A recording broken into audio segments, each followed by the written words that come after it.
My name is Jessica Lee. I am currently a 6th grader at Terra Linda Middle School. Today I will talk about the egg drop challenge and show you how it works.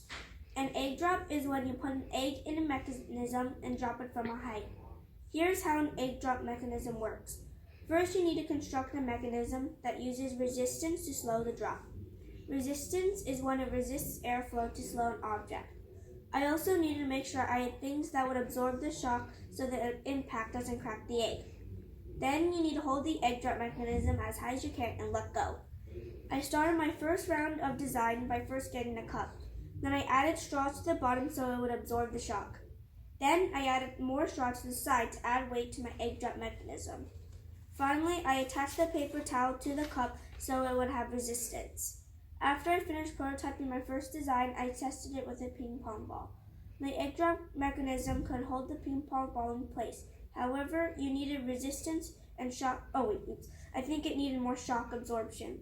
So I iterate my design by adding some more straws at the bottom. Here's the second iteration of my prototype. Let me show you how it works with a ping pong ball.